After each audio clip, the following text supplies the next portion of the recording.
Oh my god, What's up, people of the internet? My name is Jandro, and it's been a while. I'm back, and It's been a long while. I'm back, and it's only fitting because we're talking Detective Pikachu, and I'm joined once again by my good friend Forrest, aka Funky Dude One. Hey everybody, how's it going? Been a while since seen my face too. This ain't my channel, so my face is only here when he's here. So Detective Pikachu is out, and it's pretty good. It's a pretty good movie. It's honestly pretty good. I was very pleasantly surprised. I figured it was gonna be good, but it had a lot more heart than I was initially thinking. I thought it was gonna be a little bit more jokey and hokey, but it had a good amount of heart to it. And we are gonna get into spoilers, but we're gonna start with just an overall impressions and stuff like that. So don't run away if you haven't seen the movie just yet. Trust me, we will let you know before we spoil anything. Yes. But any thoughts?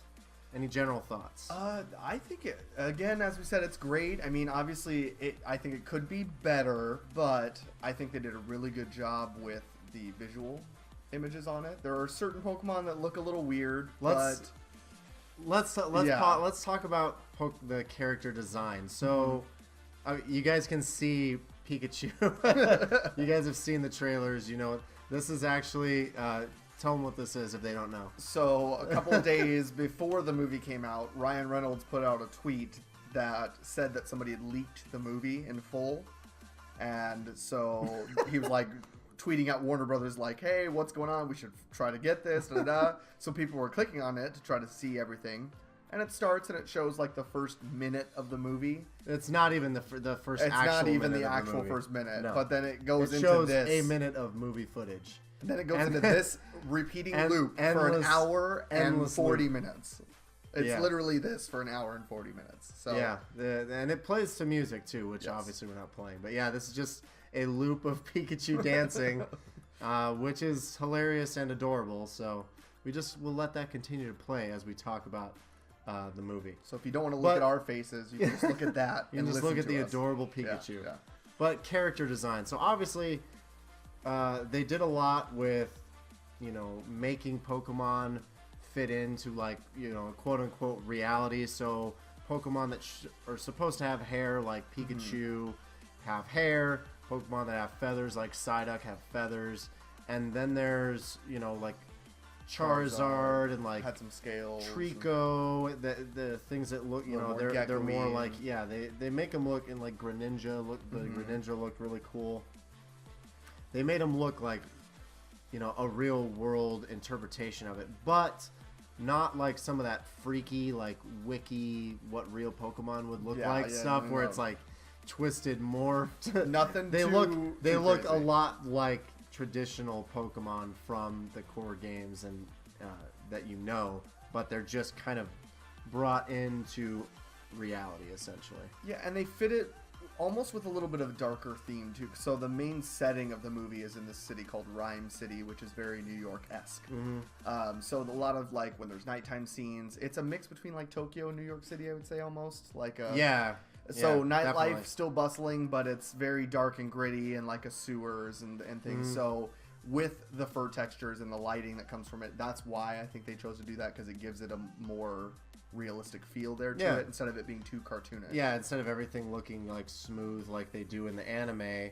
I mean, that's just how they're animated, but not, it's real life textures, so it gives you something to it makes the Pokemon more tangible to me. So it's every time I look I'm trying not to look. I'm like, I look over at look. this screen, it gets me. But Ryan Reynolds, I thought was a really good choice as the voice of Detective Pikachu. He brings that kind of, Deadpool, snarky, like Van Wilder sarcasm that he's known for, but he's in cute plush Pikachu form. Well, and the relatable thing of it too. I think just something about hearing especially after Deadpool, hearing his voice doing the same kind of commentary style, because with this Pikachu you don't see his mouth either. Really, you're not seeing Ryan Reynolds' mouth move. Yeah. Like in Deadpool, he's in a costume, you don't see his mouth move. So it's a lot more of the same. It relies a lot on the tone and inflection of voice versus actual visuals on that. Yeah. But I think it was really good. There's a lot of adult humor in it. There's a lot of moments where it will go from serious to really funny in like an instant. Because of the way that he's acting. Yeah, I like tonally this movie stayed for me up until like kind of the finale where it kind of loses me for a minute, but then it overall the movie is pretty great. But when you guys see it, if you haven't seen it already, there's a part towards the end where it's like, okay, some lulls, you kind of lost me. And then there's the sequence in the mountains. I'm not going to spoil it right now, but the sequence in the mountains looked really bad. Yeah, it was cool to like start, but then it's like it dragged on a little too long. And it was so obviously bad green screen. Like it was like, this is bad green screen. It was almost this. We could be in Detective Pikachu right now. It was you almost, guys don't know. We're in the movie right now. It was almost this bad. Like it was like, ooh, there's Uncanny Valley, and then there's just like a cartoon with people slapped on top of it. Yeah. So that sequence didn't really do it for me. The scene in the mountains. It's supposed to be kind of this action sequence, and there's no real reason for it to exist. Yeah. There's no real reason for it to exist. We'll talk about it in a little more detail. But then, kind of the climax of the movie, it starts in an interesting place, and then it kind of goes and gets kind of, you're like, okay, this is what's happening. But then it resolves itself very nicely. So overall, I think for what we can say about the spoiler-free right now is that it's actually a really good movie. Yeah. It's enjoyable. If you're a fan of Pokemon, I would say go see it. Even if you don't know Pokemon, I think they give you there's enough story in there, because it's really about a kid trying to find his dad. It's not about Pokemon. It's not about Pokemon. It's a kid trying to find his dad in a world where Pokemon exist. And then, he meets a girl, and there's kind of a little chemistry there, and then, there's the classic tropes. Yeah, and then you got your bad guys and things like that. And then if you guys hadn't seen the trailers, Mewtwo's in the trailers, plays a big part in the movie. So there's a lot of we got a lot to say about a lot of interesting stuff with Mewtwo that we will get into obviously much in a couple minutes here. But overall, like, very, very good. It was a good use of Pokemon. There was a real relationship building between Justice Smith's character and Detective Pikachu. What was his character's name? I can't even remember. So bad. Don't even know. Main character. That guy. Justice Smith. Harry's son. As Justice Smith. Yeah. I know his father's name. Don't know his name. Yeah, because they say Harry. That gives you a clue Tim. about. Tim. That's Tim right. is his name. There we go. Yep. See, that gives you a clue about how good it is. It's good. It's not an Oscar-winning movie. Yeah. By any means. I mean, it could get an Oscar for some sort of animation. No. No. You don't think so? Slam. No. Warner Brothers. That's what's up. Sorry. No Warner Oscars. Brothers. Good job.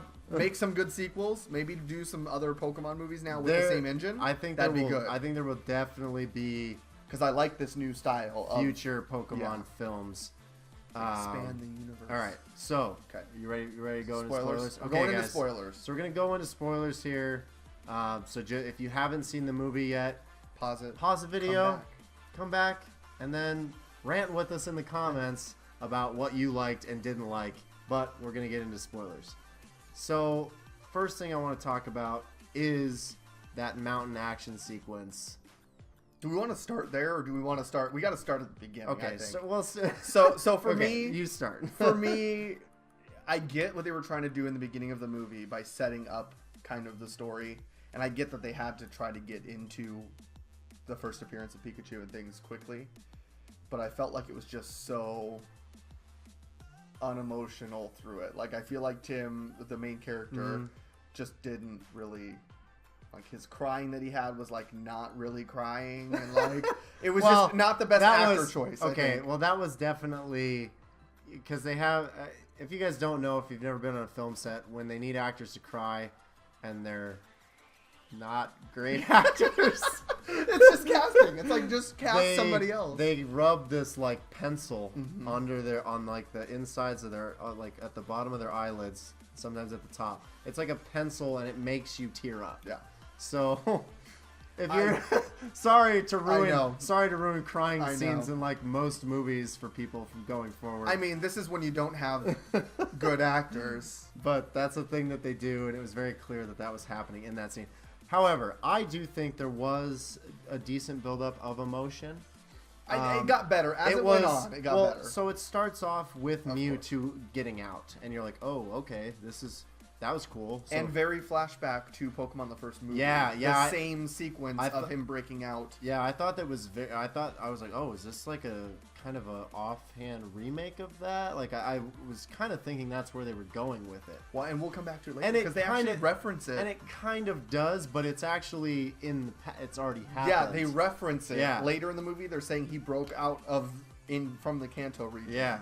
So pretty. It's a mirror image of the same thing. Kind of cool. And there was theories online that Detective Pikachu was actually Ash's Pikachu, and that's why Tim could talk to him and stuff like that. That wasn't the case. People, but Ash is not canon. It's not. Oh, he's not canon. No. But if read the mangas, mangas are canon. But if the first Pokemon movie happened and Mewtwo referenced it, then Ash is canon. But this isn't the same Pikachu. Well, yeah, obviously. We know that now. Hey, well, I don't know. It still could be. They did a lot of cool stuff, though. I really liked every time they showed a Pokemon evolve. Like that scene when they go to find where they're getting those capsules from. Yes, that have the office. That have for Eevee's evolution. No. I'm talking about Magikarp first. And Eevee also. Okay, yeah, because Eevee happened before Magikarp. Yeah. No, it didn't. Yeah, it did. No, it didn't. They went to go ask him about it first. No, they didn't. That was after. Then they had to go to the club to go find out more information. No, he said, yeah, I got those from the doctor. You're wrong. I'm correct. Whatever. Let Forrest know how wrong he is in the comments. If I'm wrong, you tell me. In the comments below. I'm telling you, you're wrong. I'm 90% sure Eevee evolved before Magikarp did. Negative. Don't get me sidetracked. So they go to that Pokemon battle, and Pikachu goes in and fights the Charizard, and then after that dude comes into the ring and gets knocked down, and all that gas escapes and makes all the Pokemon go crazy. And then that Magikarp gets flopped out on the floor. Pikachu's like, he just needs a start. Yeah, that was freaking awesome. That was so funny. Because you just see this white like gel light happening, and then there's a massive Gyarados in there, and I was literally like, oh damn! In the theater, I was like, oh wow, that is cool. I just love that Pikachu was like, he just needs a kickstart, and literally kicks Magikarp in the head and throws him to throw him. Throws him on the ground. Like trying to throw him at Charizard, just flopping around. It was really so great. That was good. And then Eevee evolves after. Pretty sure. The thing that creeped me out was that Ditto. And that Ditto's weird. Since when can Ditto look like a person? Ditto can look like a person. When? Always. When is in the new games and everything? Really? Yeah. He mistakes himself as like 5 different people, and you have to hunt Ditto down. That's freaky. Yeah. So they do the classic thing from like the original Ditto episode where it can't fully transform and it's still got its Ditto still has dead eyes. Its dead black eyes. That was so creepy when it was changing. When the girl that it takes off her glasses, oh. Yeah, spoilers. Ditto, we're in the spoiler section. So Ditto turns into some people. Yeah. And that's creepy as hell. But they show that it can the first time we see it. Yes, Remember they do, yeah. In the TV studio? Yeah. It's sitting there. But you couldn't see. It was the stagehand. It was sitting there, and then as soon as the guy in the wheelchair got off stage, his hand, and then Ditto it changed handler. into him, which was creepy. Hint. That's your first hint that it could be that. And then the pink gloves. See, I thought that was going to be like... So the girl with the latex when they first showed the R vials, I thought it was going to be some sort of Team Rocket thing. I did too. Because I was like, oh, it didn't look exactly like the Team Rocket R, but I was like, oh, it's R and it's kind of evil. It's got to be Team Rocket. Which Giovanni would have been. Which I think would have been sick if they had done a Team Rocket thing in there. And then they showed the girl. I was like, oh, is this because she had red hair and glasses and gloves? I was like, pink for me stood out. Well, and I was like, is she gonna be Jessie? Like, but she didn't have any speaking lines. And then it turns out that she's Ditto. But Ditto's design was really cool. Mm-hmm. Really cool, really well done. Mewtwo's design was creepy, dude. Yeah. Mewtwo looked like a little too like I would have almost preferred a more unrealistic looking Mewtwo because Mew is so. But Mewtwo, I guess, has always been like that. It's just we're not used to seeing it in realistic graphics versus cartoonish. Yeah, because he always has big legs and a big ass tail. But he was so muscular. I know it was so muscular. Because Mewtwo doesn't have a gender. So I know we sound like we're fawning over. It was so muscular, and muscular, and like, kind of grotesque. Like they do a couple of shots from like Mewtwo is floating in front of the camera, and its tail is like all like. I was like, oh god, that's kind of gross.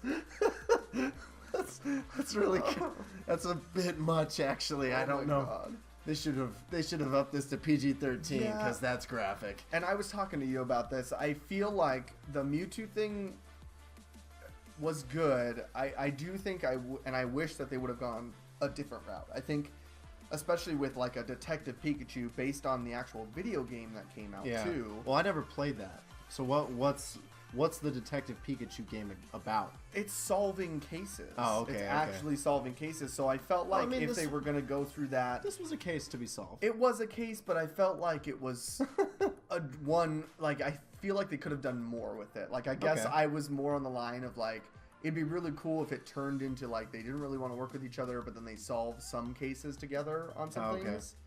And then, as they do that, they become...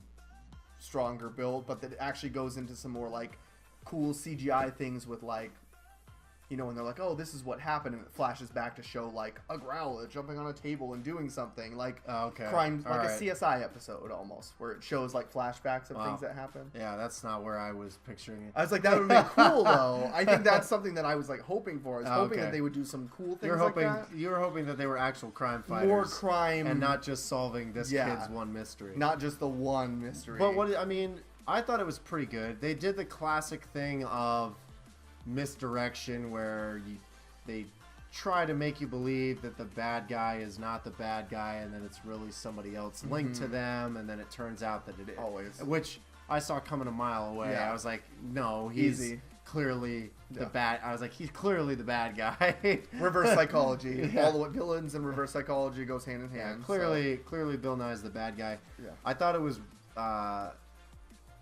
as soon as that climax scene starts where his whole plan is revealed, where he's going to transfer, so his soul wasn't even, his plan was so weird. So Mewtwo has the power to transfer the soul of a person into the body of a Pokemon when this Pokemon is enraged or out of control, which makes no sense. And when this power came into existence is beyond me. Makes no sense to begin with, but it's fine. It's a movie. It's based on Pokemon.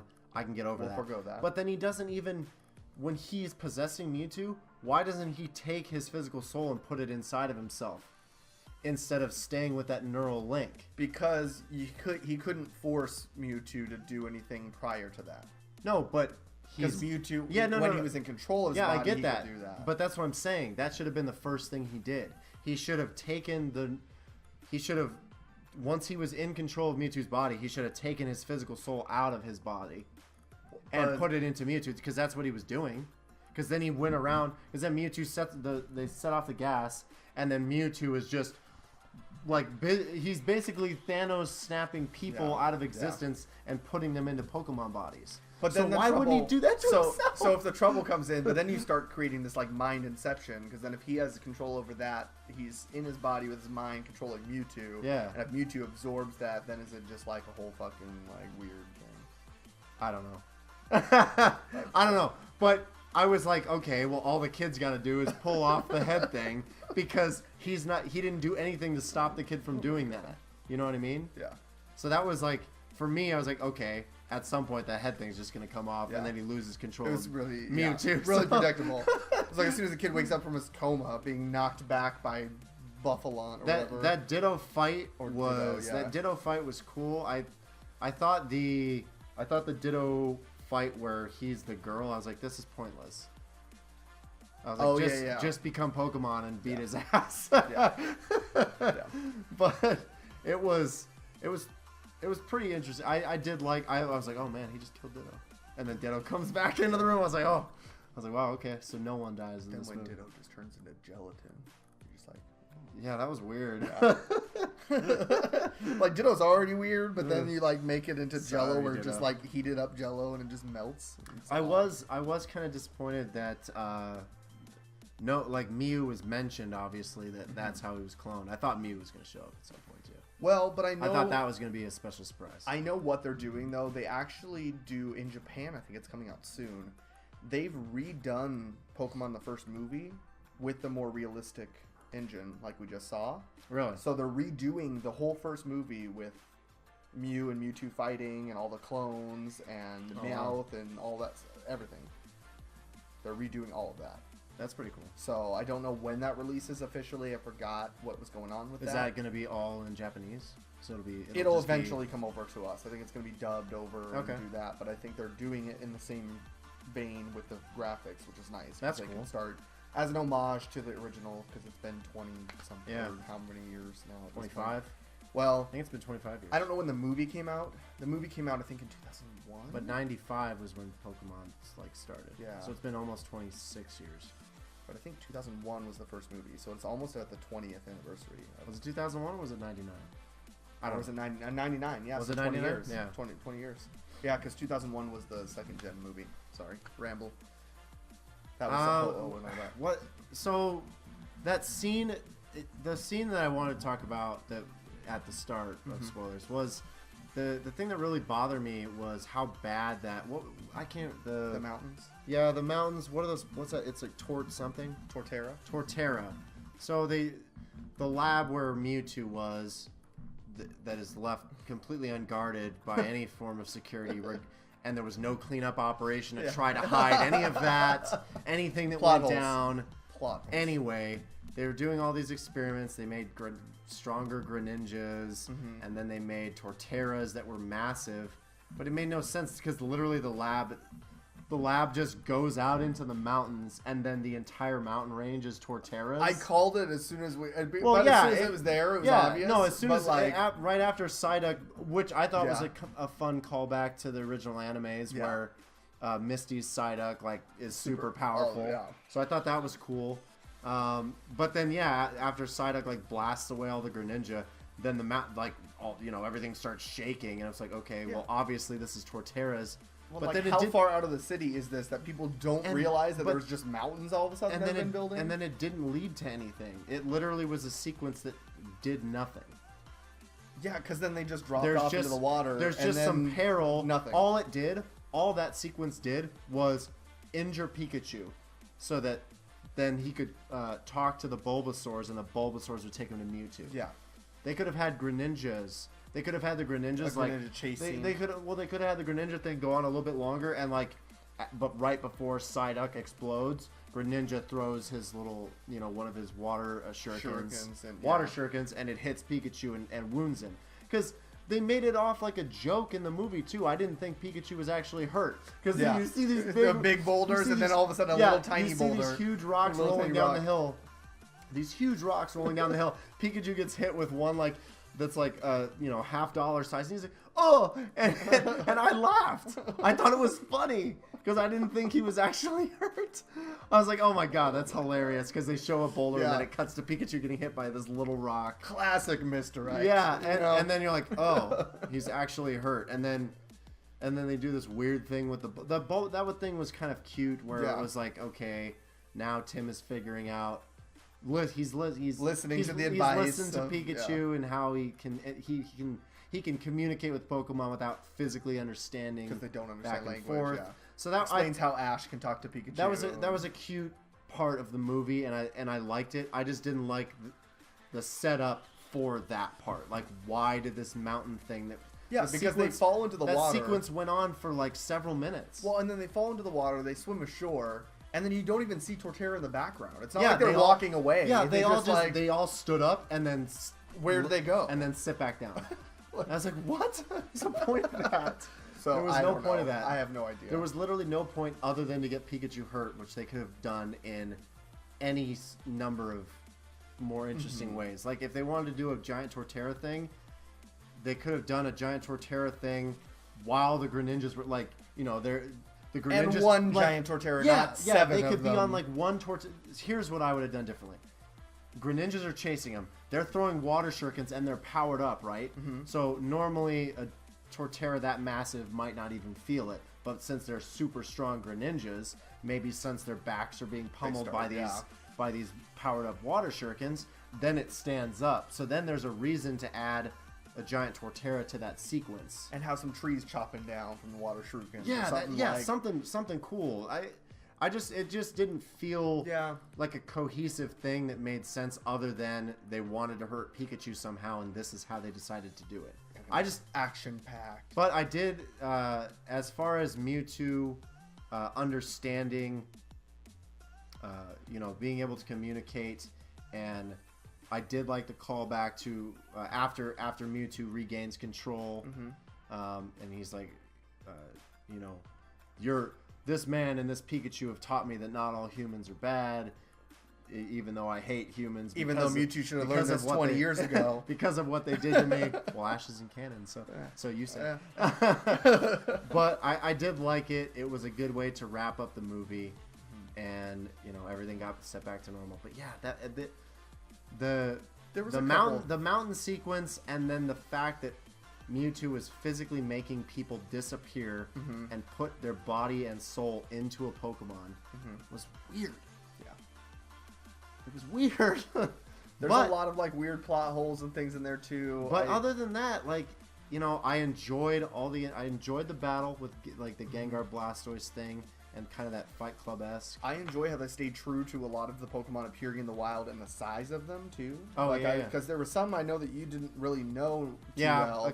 Anything that's not in the first couple gens, I don't really know. Yeah, like I noticed even on the walls when they were walking through the canyon that they have the little flowers of different colors. Those are Flabebe, which are like in Gen 7. Yeah, I didn't know what those were. I wasn't going to ask you during the movie. But. And of course, in the games, when you're playing in the games itself, they're always scaled to be able to see them and everything. But in this, when you look at their Pokedex entry, you see that they're like less than an inch tall. They're literally that small a little flower on like the side of a rock. Yeah, so the Pokemon itself is that big on top of a flower, and like they stayed true to that. Though. And it was cool to see like because Charizard's a big Pokemon, but then you see that Gyarados, and you're like, holy cow! Like, Gyarados is massive compared to that. Yeah, you don't realize it. And he's scary as heck. Like. And Gengar and Blastoise fight, and then they had like Machamp's like directing traffic, the Snorlax sitting in the middle of the intersection. They had like artillery cooking like seafood, which I thought was really fucking ironic. Really ironic. Yeah. Like just like everything, it was integrated. They had Joltix on the power lines. Yeah, I was like, are those Bidoof? And he's like, no, those are Joltix. Joltix on the power lines. They had.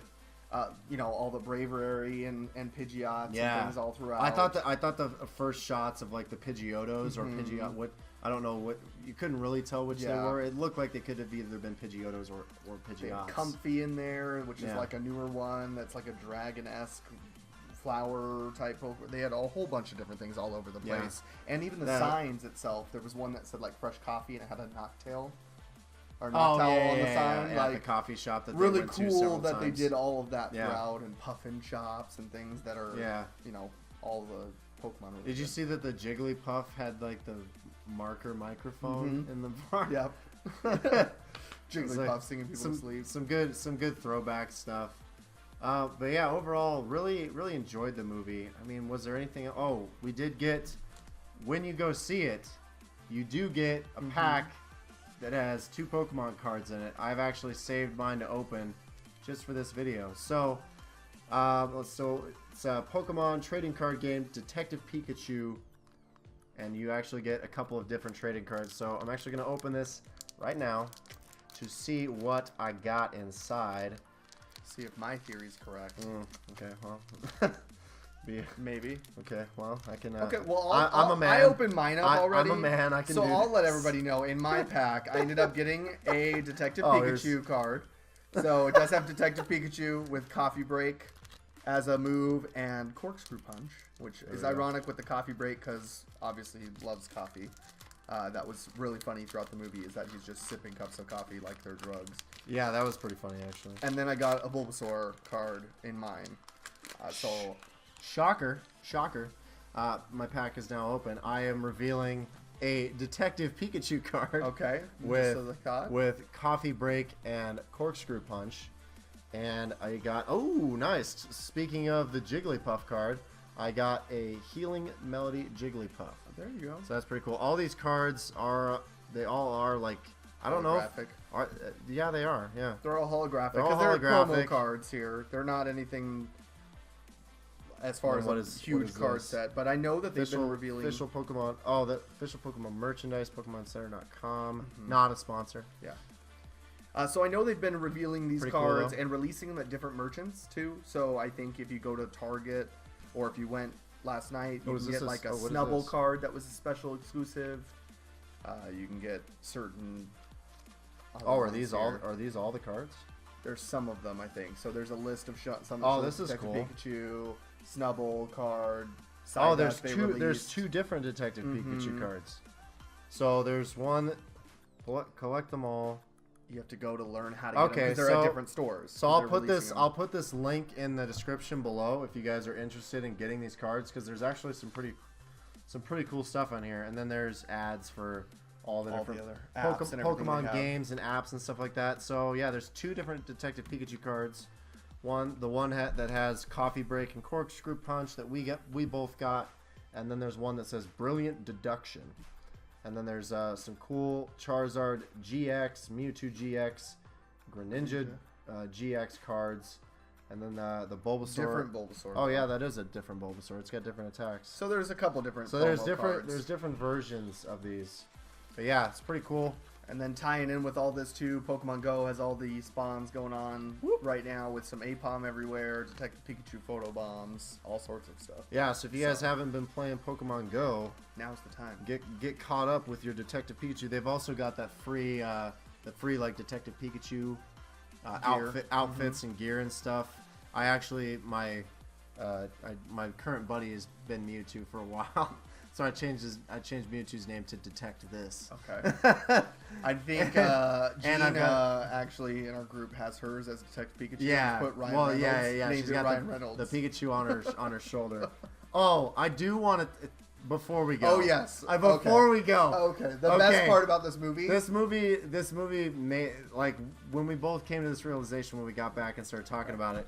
I was laughing. Can I phrase it this way? If you are not a racist. You're going to be a racist by the end of this movie. This is a hot take. Detective Pikachu shows you how racist you are. Story. This might be the biggest spoiler of the whole movie.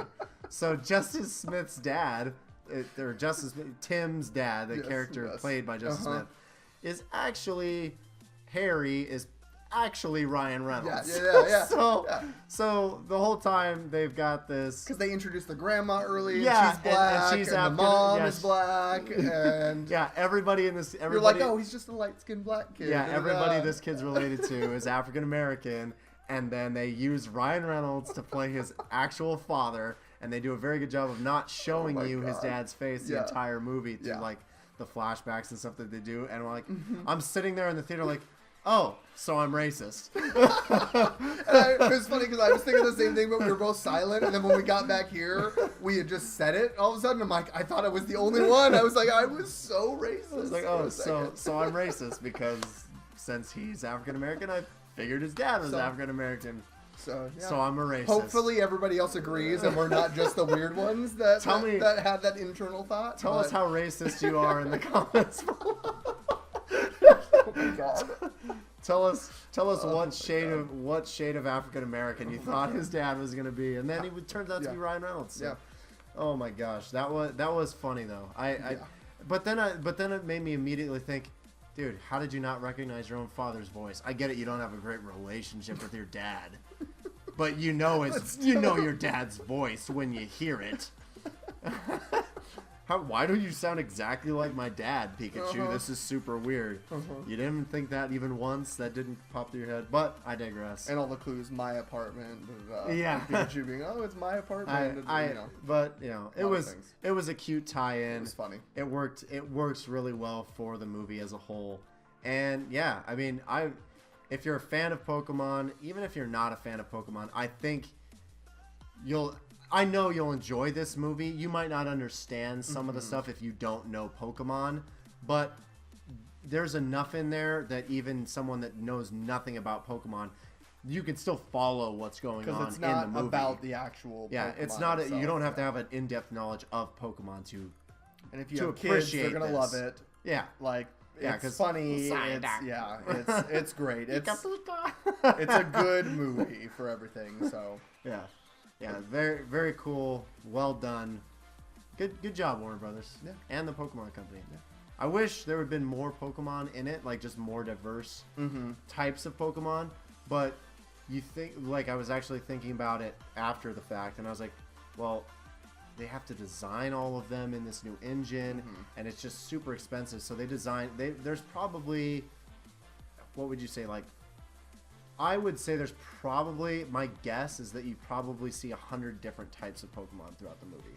Even if you don't reckon, like, just in the background or somewhere. Yeah. There's probably about 100 different Probably about 100, which is saying a lot because there's that's a lot. 800 and something Pokemon that's now. a lot of Pokemon anime. I mean, 802 right now before this next gen that comes out. Predominantly, you see maybe like 20 Pokemon a lot, like over and over again. Like a lot of the repeated. You see a lot of Machamp. There's a lot of Ludicolo, Apom, Cubone, Sneasel, Growlithe. You see lots of Growlithe.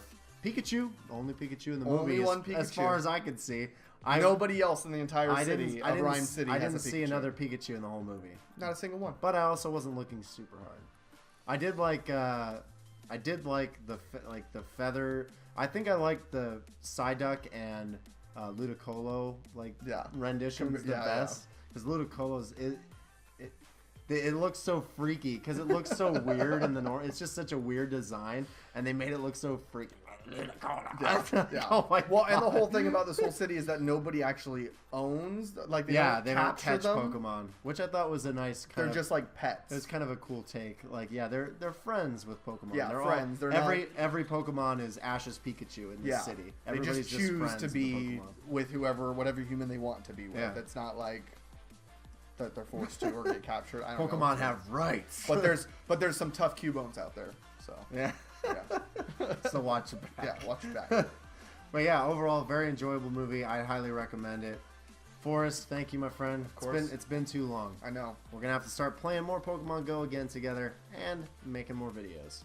More podcasts maybe soon. Hashtag podcastable. Hashtag bringing back LOCO's Pogo podcast. Make a trend. Pogo podcast. Make a trend. Yeah. All right. Thank you guys so much for watching. Leave a comment below with your thoughts on the movie, how racist you are, how wrong he was earlier about the order of events. Okay. How tough Cubones are, what you thought of Ditto's freakiness. Yeah, whatever you guys want to talk about, let us know in the comments below. Thank you guys so much for watching. And until next time, I'm Loco Jandro, he's Forrest, and we'll see you guys later. Peace, Poke Trainers!